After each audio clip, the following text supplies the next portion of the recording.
बिस्मिल्लाहिर्रहमानिर्रहीम। अस्सलामुअलैकुम।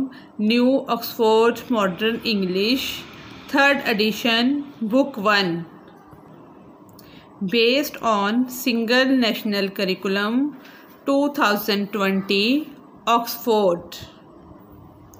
प्यारे बच्चों, आज हम यूनिट 12 जो 12 यूनिट हमने पढ़ा था उसका पार्ट 2 हम डिस्कस करने जा रहे हैं।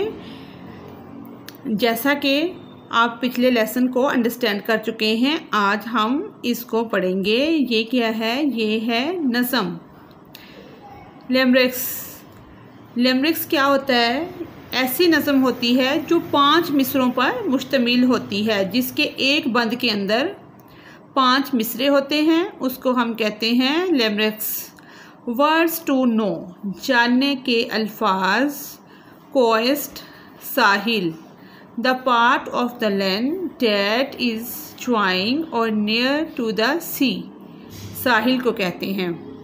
Parcel, packet, a package. Postman, postman डाकिया।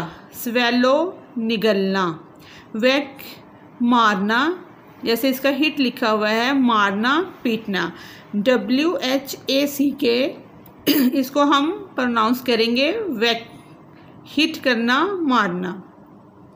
Listen to these limericks, read them aloud and enjoy them. यानी कि इस पोएम को ऊंची आवाज़ में पढ़ें, सुने और एंजॉय करें। The postman. पोस्टमैन का मतलब होता है डाकिया, जो कि ख़त या पैगाम लेकर आता है, उसको कहते हैं postman. There was a young postman from Quetta. ये पोस्टमैन है, ये एक इस लड़की के पास खड़ा है। ये एक यंग पोस्टमैन, जवान डाकिया है, जो कि कोयटा से है, कोयटा सिटी से ये यंग पोस्टमैन है। Who swallowed a parcel and letters. इसका क्या मसला है? ये क्या करता है? ये पार्सल और लेटर जो हैं, ख़त जो हैं, उनको खा जाता है। A hard whack on his back, एक ज़ोरदार मुक्का जब इसकी कमर में लगता है। Put them back in his sack, तो वो सब कुछ वापस निकल देता है। And now he is feeling much better, और अब वो काफ़ी अच्छा महसूस कर रहा है। The young girl from the coast, एक जवान लड़की साहिल से। There was a young girl from the coast, साहिल से जवान लड़की जो कि साहिल पे रहती है। Who waited all day for the post, वो तमाम दिन डाकिये का पोस्ट आने का, अपना ख़त या लेटर आने का इंतज़ार करती है। When the mail van come by, came by, जब उनकी वैन वगैरह या गाड़ी आती है पोस्टमैन की, या जो ख़त वगैरह पार्सल करते हैं। She would run up and cry, वो भागती है और शोर मचाती है। A parcel is what I would ya at like most, यानी कि वो पार्सल जिसको वो बहुत ज़्यादा पसंद करती है। इसकी एक्सरसाइज की तरफ हम आते हैं। Exercises. Understanding the poem, poem को हमने रीडिंग एंड ट्रांसलेशन कर ली है, यानी कि किस हद तक हमने अंडरस्टैंड किया है वो हम आंसर क्वेश्चन के अंदर डिस्कस करते हैं। Talk about the following with your teacher and them right the answer, यानी कि पोएम के मुतल्लिक हमने बात करनी है अपने टीचर से। टीचर बच्चों को बताएगी कि जो हमने पोएम पढ़ी थी उसमें हमने क्या पढ़ा था, कि एक पोस्टमैन है, डाकिया है, जो कि डाक लेकर आता है, और एक बच्ची है जो कि उसका वेट करती है, वो साहिल पे रहती है, और पोस्टमैन वो पार्सल ख़त वगैरह खा जाता है। जब उसकी बैग पे एक ज़ोरदार मुक्का पड़ता है तो फिर वो सारी चीज़ें बाहर निकालता है।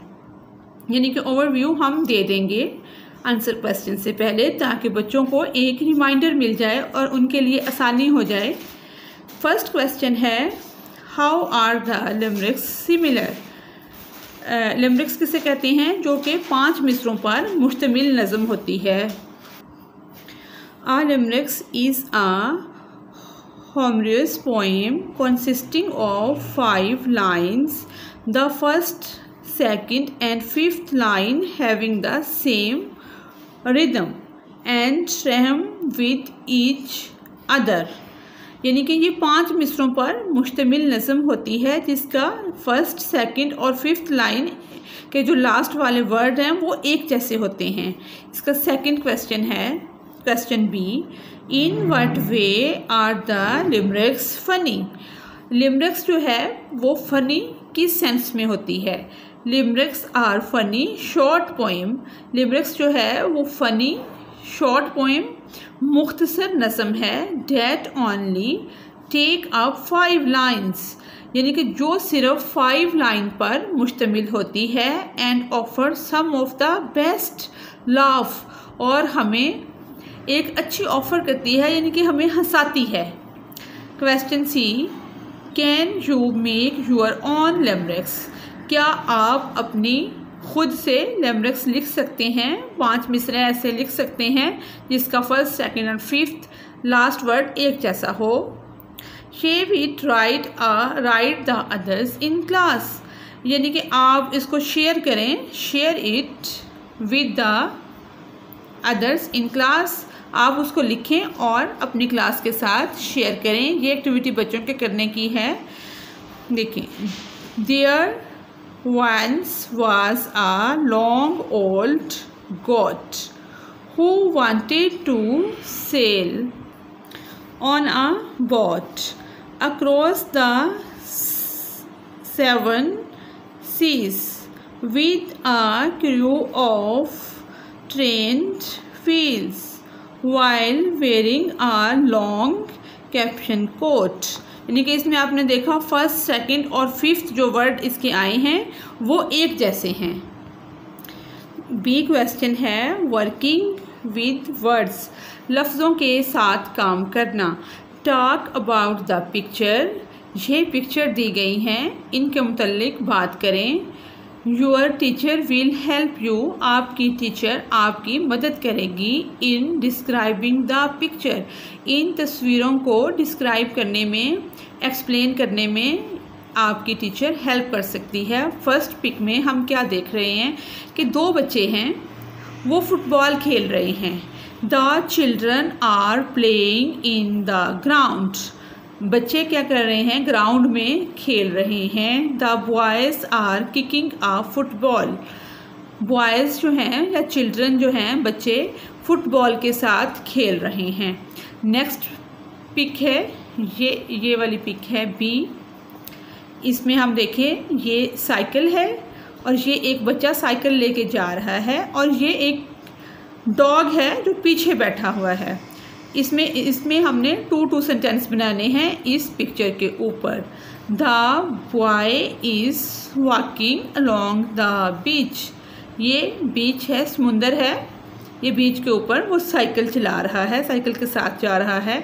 The dog is sleeping on the road, कुत्ता रोड के एक तरफ सो रहा है, ये डॉग है। सी पिक है, इसमें क्या है? 2 गर्ल्स हैं जो कि चाय पी रही हैं और बिस्किट पड़े हुए हैं। The girls are eating biscuits, girls क्या कर रही हैं? बिस्किट्स खा रही हैं। शी ड्रिंक्स टी, वो चाय पी रही हैं। यानी कि इस पिक्चर में 2 सेंटेंस हमने बताने हैं, वो आप डिफरेंट सेंटेंस भी बता सकते हैं, ये वाले भी बता सकते हैं। इस पिक में डी वाली में ये एक ट्री है, ट्री के नीचे एक बच्चा बैठा है जो कि बुक पढ़ रहा है और एक कैट है जो इसके ऊपर बैठी है।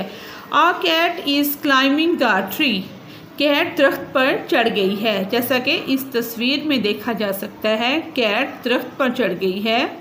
आ boy is reading a book under the tree, लड़का जो है एक किताब पढ़ रहा है दरख्त के नीचे बैठा हुआ। Write 2 sentences for each picture in your notebook. Use the word in the box below. यानी कि walking, sleeping, ये वाले वर्ड जो हैं वो इस वाले पिक्स के अंदर हमने यूज़ कर लिए हैं walking, sleeping, kicking, drinking, eating biscuit, reading book, playing football, climbing tree, the cat climbing the tree. ये हमारा क्वेश्चन कंप्लीट हो गया है। 3 क्वेश्चन है, डू यू लाइक स्पोर्ट्स, क्या आप खेलों को पसंद करते हैं? डू यू प्ले फुटबॉल, क्या आप फुटबॉल खेलते हैं? Talk about some sport you have played or seen, बात करें उस स्पोर्ट्स के मुतालिक जो आपने देखी हो या सुनी हो। जी, ये एक्टिविटी टीचर बच्चों को दे सकती है कि बच्चे स्पोर्ट्स को लाइक करते हैं या फुटबॉल को लाइक करते हैं, या वो खेलते हैं, क्रिकेट को लाइक करते हैं, बैडमिंटन को लाइक करते हैं। कोई भी गेम जो बच्चे लाइक करते हों वो उसके मुतालिक बात की जा सकती है। बच्चों को ग्राउंड में उससे रिलेटेड एक्टिविटी करवाई जा सकती है। Thanks for watching us.